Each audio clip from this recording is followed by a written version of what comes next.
Yeah, Khan Shalom, but honest to the elders and apostles of the Stone Shalom. Also to the one God Israelite, especially to the children, the so-called Negroes, the Indians, and the blood descendants who are still living together according to the book of Jeremiah 50 and 33. That to him so later can the adoption, the giving of the law, the promises, the glory, and the covenants, according to the book of Romans, chapter 9, in case or just in case that you don't read, but most people actually don't do, especially those who claim to have the most knowledge, wisdom, and understanding. Basically, it's more them that talk about knowledge and knowledge only. Okay, these you know letters and numbers knowledge wannabes, where the scriptures even says, don't go with these guys who all day talk about what is it the lines and stuff, or this,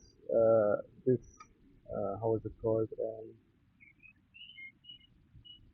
Genetics, basically to talk about different lines, genetic all day and things like that, or doesn't this number, that exact time, and you know, nonsense if you don't get the reason behind the story.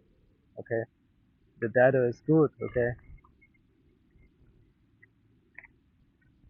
but sometimes you have to understand that data only will not help you. Okay, what does it benefit you? Or let me ask you like that. What does benefit you more? To know why and how to keep the commandments, or that um, the um,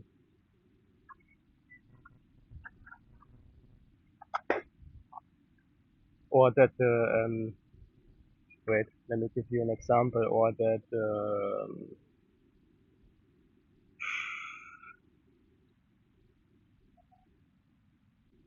yeah, come that the apostle Paul was a doctor. Okay, actually, I believe he was a doctor in his real life. Okay, you can watch that up. But what does it benefit you? Okay, what does this benefit you in any situation? It can be, but it does not weigh as much as the fact that you want to learn to keep the commandments, how to keep them, things like that. Okay, was Paul a doctor?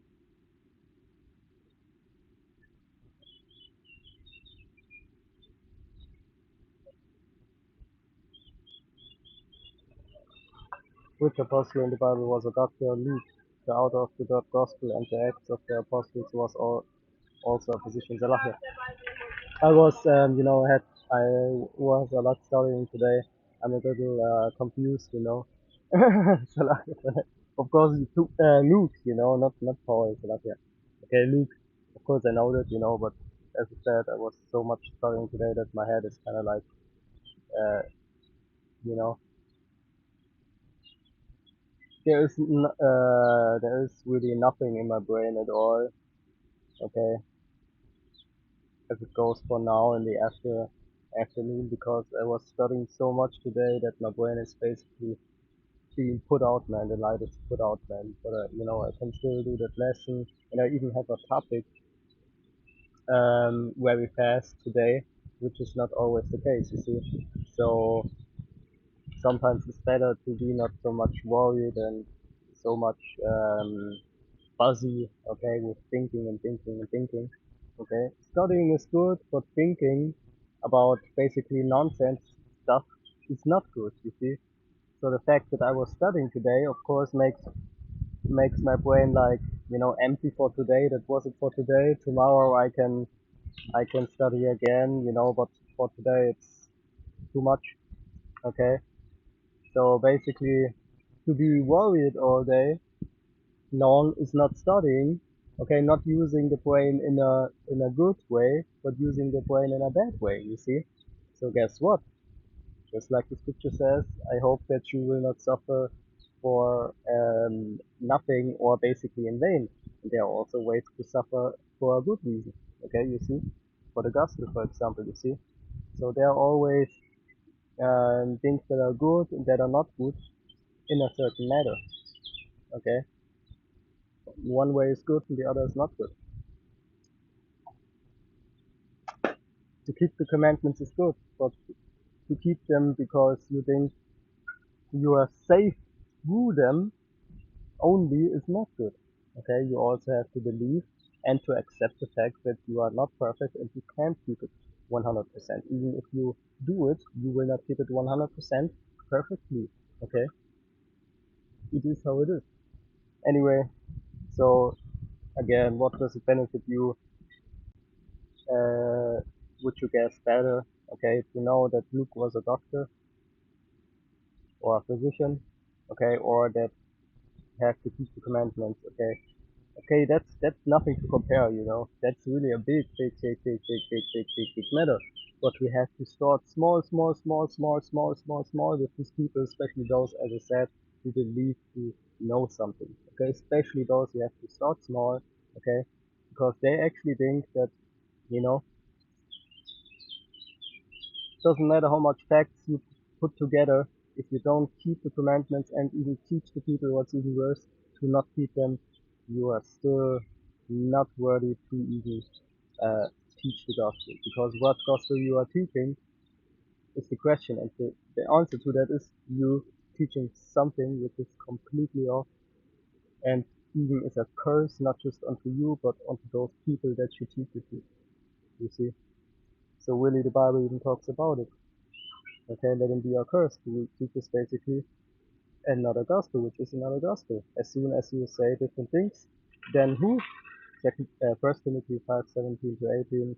The elders who lead the church well should receive double honor, especially those who work hard by speaking and teaching, because the scripture says, when an ox is working in the grain, do not cover its mouth to keep it from eating, and a worker should be given his pay.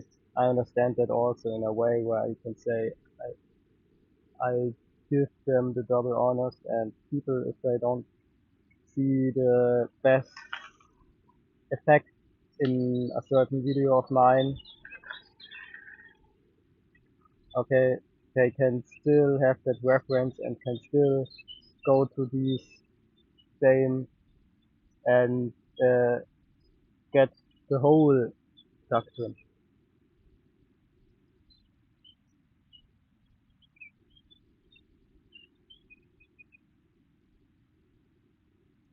In some cases, even to get the whole idea of what I'm trying to say. You know, sometimes people may even think, oh, I like his video, but his English is not uh, so well that I want to listen to it.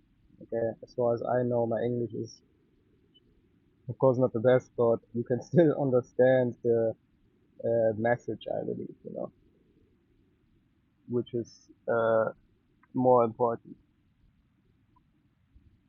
Okay, because also you would think you have so much English students. Okay, but guess what?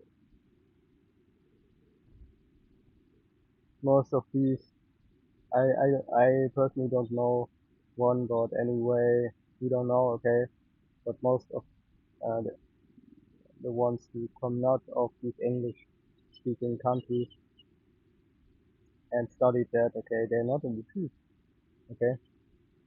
So what exactly the same thing again? What is more important, okay?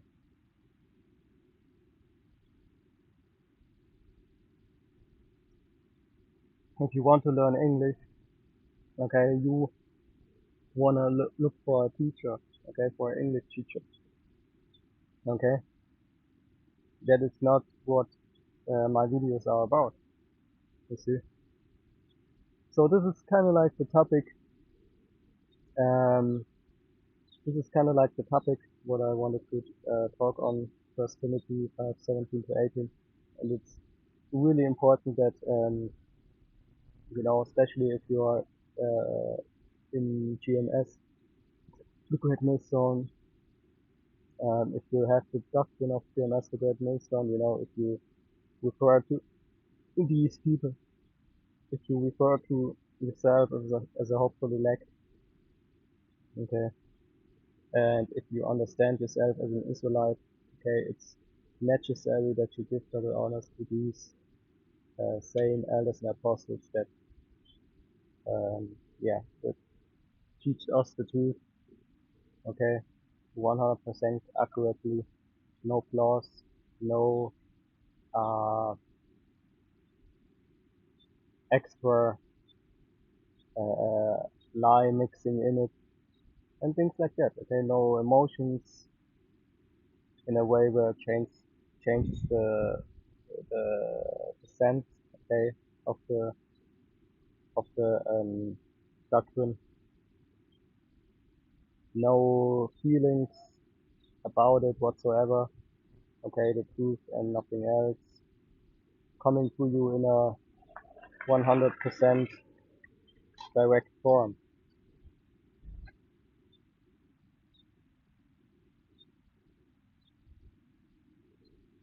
Not everybody is so honest to you. Not everybody can split emotions and feelings from the thing what is they are to be told. Okay,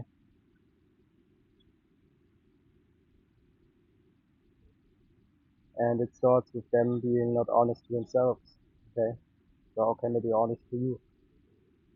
Anyway, it's especially the later we go into this end days, end hours, and end minutes, it's getting even more important to uh, calculate right, to split and yeah, split truth from lie, and to split emotions and feelings from the actual matter. Okay, to split emotions and feelings from the truth, you see. But I don't want to talk too long on this. I hope you receive the message, hopefully. Okay.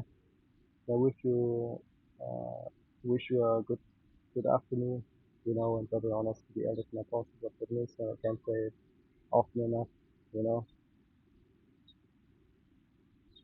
because I know there are people that get something out of my videos, but it's just something somewhere.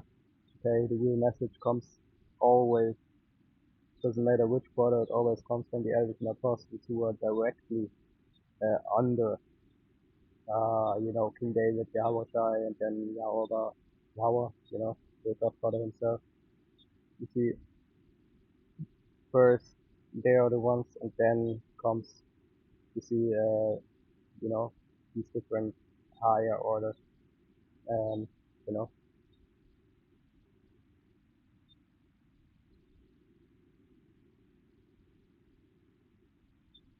So we'll close it here. See,